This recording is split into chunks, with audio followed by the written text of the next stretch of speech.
Morning students. तो बेटे आज हम शुरू करेंगे क्लास +1 का next topic, that is triangle of vector addition. तो देखते हैं बेटे, देखो हम बात कर रहे हैं वेक्टर्स की।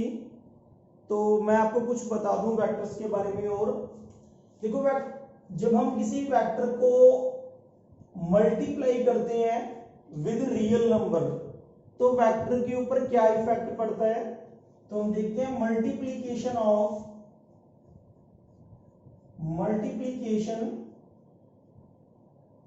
Vector with real number. Multiplication of vector with real number. तो बेटे देखो हमारे पास एक वेक्टर है, हमने मान लिया कि ये कोई वेक्टर है ए, और हमने इसको मल्टीप्लाई करना है विद अ रियल नंबर, किसी भी रियल नंबर से मल्टीप्लाई करना है। तो मान लिया हमने कि हमने इसको 2 से मल्टीप्लाई कर दिया, तो हमारे पास एक नया वेक्टर आ गया जिसका मैग्नीट्यूड ए वेक्टर के कितने टाइम है, 2 टाइम है। तो जो हमारा नया वेक्टर बनेगा उसका मैग्नीट्यूड क्या होगा और उसकी डायरेक्शन क्या होगी। तो जो हमारा नया वेक्टर है 2a वो किसके इक्वल है, वो इस वेक्टर के इक्वल है। ये वेक्टर क्या है, a का 2 टाइम है।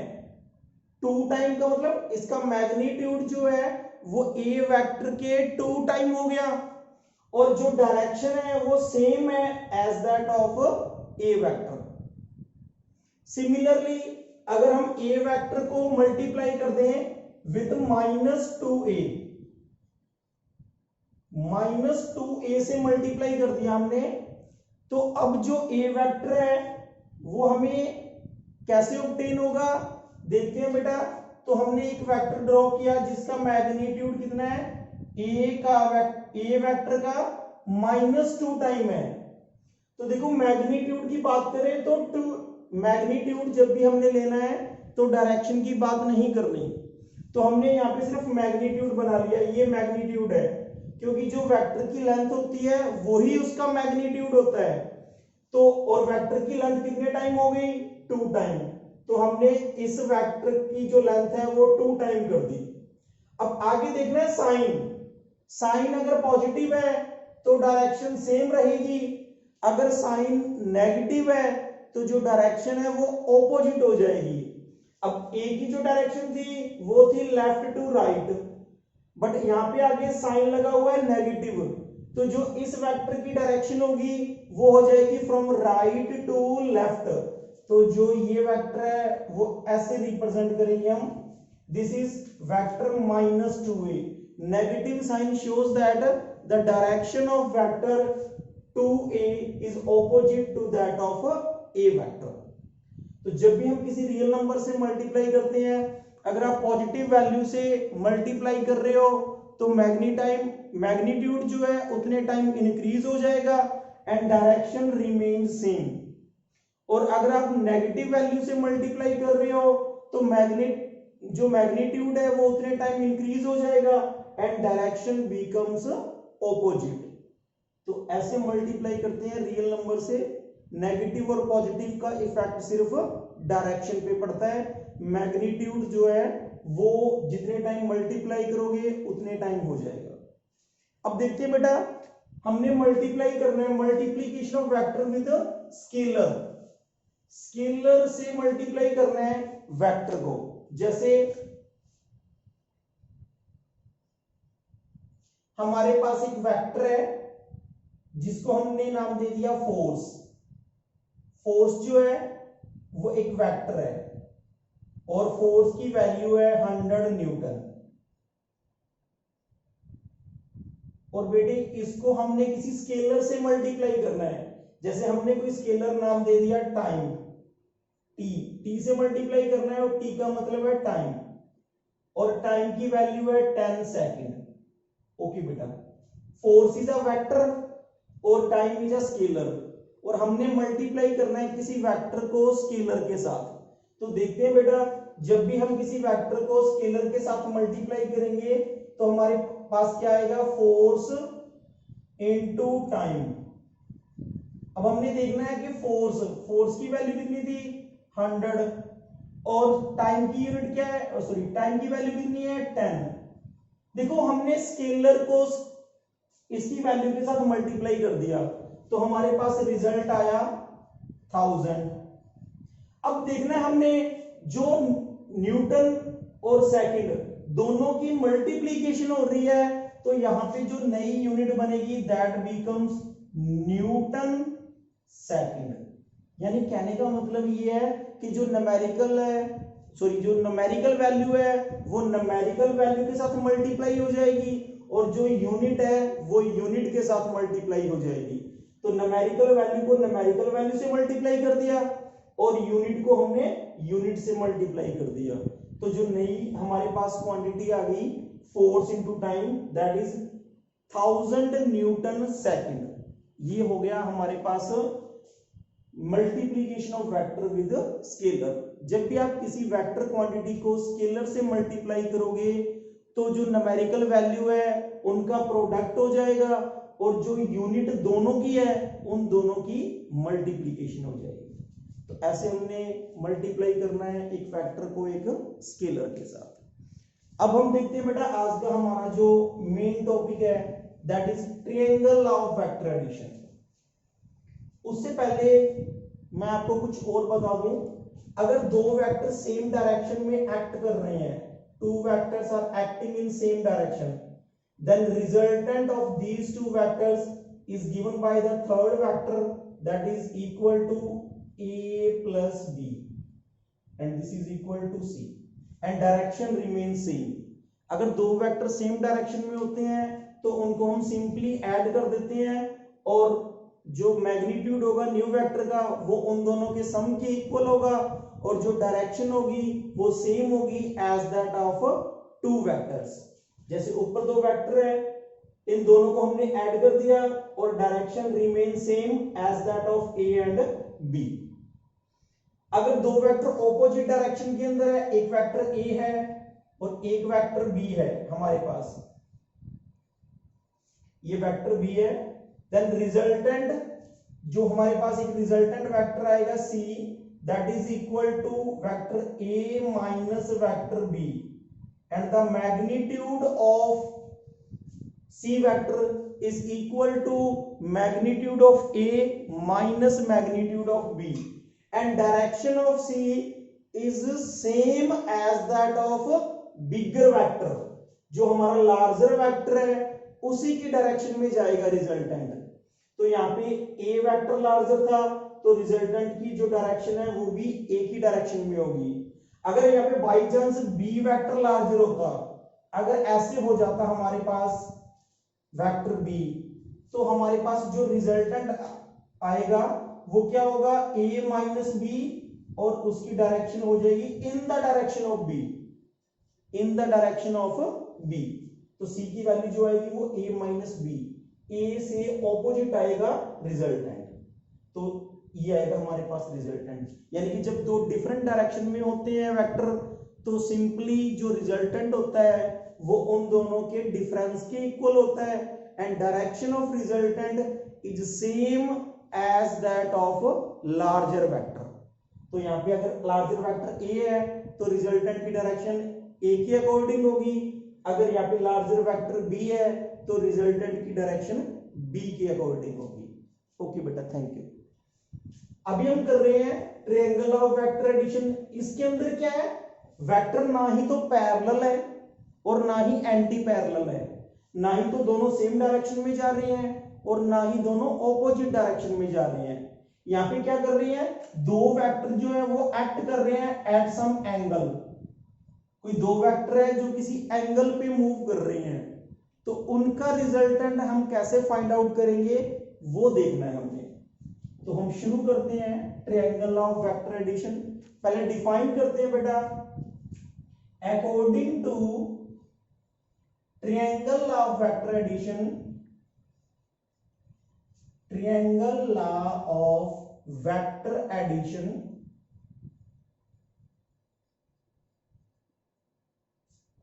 if two vectors representing the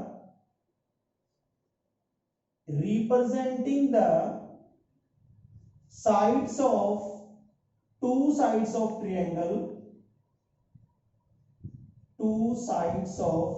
triangle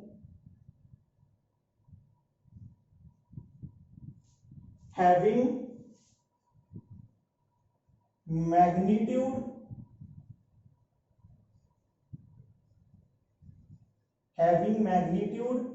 and taking in same order, then resultant of these two vectors is given by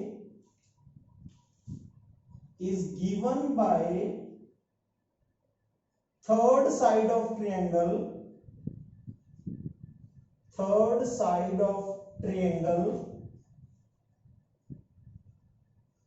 taking in opposite order।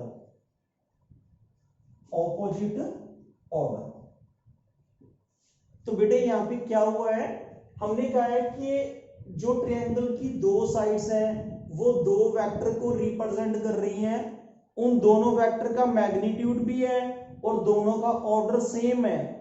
तो जो रिजल्टेंट होगा उन दो वेक्टर्स का, that is given by the third side of triangle taking in opposite order. तो देखो बेटा हमने यहाँ पे दो साइड्स ले ली ट्रायंगल की, एक साइड ये है और एक साइड ये है, टेकिंग इन सेम ऑर्डर, यानी कि ये ऑर्डर कौन सा हो गया, एंटी क्लॉकवाइज ऑर्डर है बेटा। ये अगर इसको पूरा रोटेट करके देखोगे तो एंटी क्लॉकवाइज बनेगा। तो ऑर्डर सेम है, ये दो साइड्स हैं जो हमने रिप्रेजेंट कर दी, एक वेक्टर P है और दूसरा जो वेक्टर है वो Q है। Then resultant of these two vector is given by the third side of triangle, third side of the triangle। तो थर्ड साइड बेटा ये बनती है taking in opposite order, third side तो हमने बना दी और टेकिंग इन ऑपोजिट ऑर्डर। तो इस साइड का जो ऑर्डर बनेगा वो क्या होगा, ऑपोजिट। अगर ये बिल्कुल ऐसे चलता फिर तो रिजल्टेंट जीरो हो जाना था, पर जो रिजल्टेंट है ये R, इसका ऑर्डर क्या होगा, ऑपोजिट। अब देखो ये लाइन ऐसे जा रही है, अगर आप इसको ऐसे रोटेट करोगे तो इसका ऑर्डर क्लॉकवाइज बनेगा और बाकी जो टू साइड्स हैं उनका ऑर्डर बन रहा है एंटी क्लॉकवाइज। तो रिजल्टेंट का ऑर्डर क्या लेके चल रहा है, हमने ऑपोजिट ऑर्डर लेके चलना है। तो इसको हम ट्रायंगल को नाम दे लेते हैं, ये है A, this is B, this is C। अब हमने क्या किया, C से एक परपेंडिकुलर ड्रॉ कर दिया, C से एक परपेंडिकुलर ड्रॉ किया है हमने, जो AB को किस पॉइंट पे मिलता है, at the point D। C से एक परपेंडिकुलर ड्रॉ किया जो AB लाइन को किस पॉइंट पे मिलता है, D पॉइंट पे मिलता है। ये जो एंगल है वो 90 है, this angle is theta and this angle is alpha. अब हमने बेटा R की वैल्यू निकालनी है, रिजल्टेंट निकालना है बेटा हमने। तो रिजल्टेंट निकालने के लिए हमें क्या करना पड़ेगा, देखते हैं। तो अप्लाई कर दो, अप्लाई पाइथागोरस ऑन ट्रायंगल। कौन सी ट्रायंगल, पाइथागोरस जो होती है वो हमेशा राइट एंगल ट्रायंगल पे लगती है, और राइट एंगल ट्रायंगल कौन सी बन रही है, ACD जो बड़े वाली है। एक छोटी राइट एंगल ट्रायंगल भी बन रही है यहाँ पे, कौन सी, BCD, पर हमने बड़े वाली पे लगाना है। तो बड़े वाली ट्रायंगल कौन सी है, ACD। तो यहां से हमारे पास क्या आएगा कि जो AC का स्क्वायर है that is equal to AD square plus CD square. Okay, and AC जो है वो R स्क्वायर की इक्वल हो गया। AD किसकी इक्वल है बेटा? AD is equal to AB plus BD का whole square, AB plus BD का होल स्क्वायर, और प्लस के अंदर आ गया CD का स्क्वायर। इसको इक्वेशन नंबर 1 दे दो बेटा, क्योंकि इसके अंदर हम वैल्यूज पुट करेंगे। अभी हम छोटे वाली ट्रायंगल का यूज करते हैं और हम किसकी वैल्यू फाइंड आउट करते हैं? एक तो BD की और एक CD की। बाकी वैल्यूज हमें पता है, इसकी वैल्यू P है, इसकी वैल्यू Q है, इसकी वैल्यू R है। हमने किसकी वैल्यू फाइंड आउट करनी है? एक तो BD की और एक CD की। BD की वैल्यू हमें यहां चाहिए, CD की वैल्यू यहां पे जरूरत है हमें। तो देखते हैं बेटा कैसे हमने फाइंड आउट करनी है BD और CD की वैल्यू। तो यूजिंग ट्रायंगल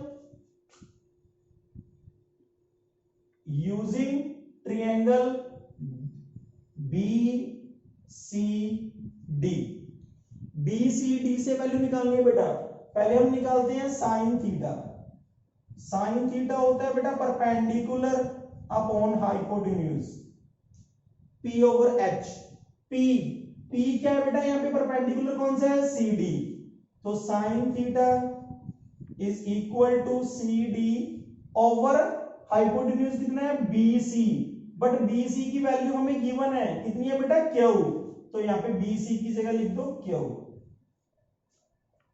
तो यहां से हमारे पास CD की वैल्यू आ गई, CD वेक्टर लगा दो बेटा क्योंकि ये वेक्टर है। CD इज इक्वल टू हमारे पास आ गया Q साइन थीटा। ओके, इसको इक्वेशन नंबर ए दे दो। सिमिलरली बेटा हम निकालेंगे cos थीटा। cos थीटा क्या होता है बेटा? उसी ट्रायंगल से निकालना है cos थीटा। cos थीटा होता है बेस अपॉन हाइपोटेन्यूज। बेस कितना है इसका? BD, हाइपोटेन्यूज कितना है? CB। तो यहां से हमारे पास आ गया बेस अपॉन हाइपोटेन्यूज।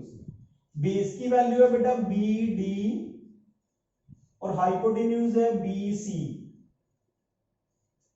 और BD की वैल्यू तो हमने BD रखी क्योंकि हमें फाइंड करना है, और BC, B से C कितना है बेटा? Q।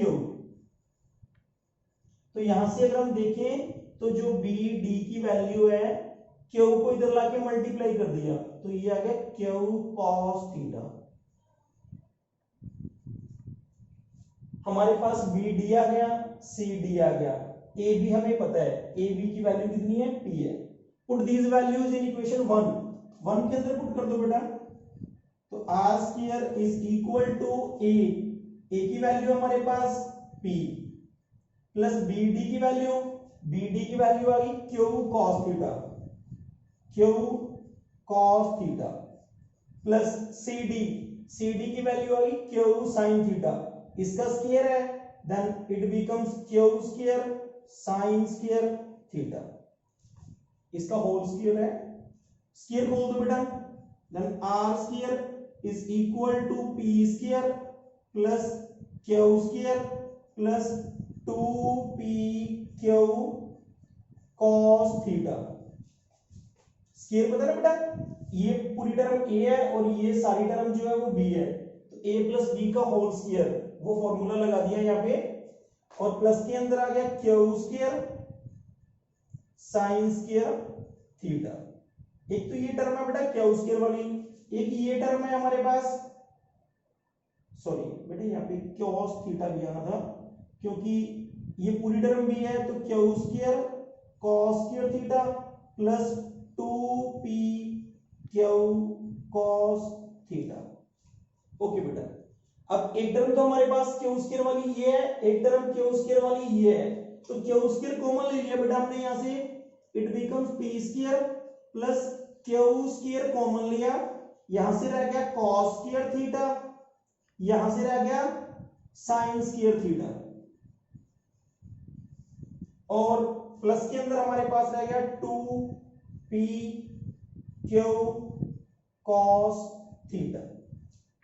ओके बेटा, अभी देखते हैं, हमने थोड़ा सा और करना है, हमने R की वैल्यू निकालनी है, तो P R square is equal to P square, ये सारे वेक्टर है बेटा, तो इसके ऊपर एरो लगाना है हमने, तो R square is equal to P square, cos square theta plus sine square theta होता है 1, तो यहां से रह गया हमारे पास सिर्फ क्यू स्क्वायर और प्लस में रह गया 2pq cos थीटा। ये तो रिजल्टेंट का स्क्वायर आ गया, बट हमने रिजल्टेंट फाइंड आउट करना है, तो रिजल्टेंट फाइंड आउट करने के लिए हमारे पास आएगा r, इधर स्क्वायर है दूसरी साइड जाके बनेगा रूट, तो ये आ गया हमारे पास p square plus q square plus 2pq cos theta. This is the final resultant. जब दो वेक्टर किसी एंगल पे एक्ट कर रहे हो तो उनका जो रिजल्टेंट होता है that is given by the equation this. इस इक्वेशन से देते हैं हम उसका रिजल्टेंट। जैसे यहाँ पे दो वेक्टर थे, वो अलग अलग एंगल, ये डिफरेंट एंगल के ऊपर जो है वो एक्ट कर रहे थे। मान लो इनके बीच में कोई एंगल बन रहा था, तो अगर दो वेक्टर किसी एंगल पे एक्ट करते हैं तो हमने उनका रिजल्टेंट निकालना हो तो वो रिजल्टेंट हमें इस इक्वेशन से मिलेगा। तो आई होप बेटा ये टॉपिक आप लोगों को समझ में आया होगा। अगर इससे रिलेटेड आपका कोई क्वेश्चन हो तो आप मेरे से पूछ सकते हैं। Thank you.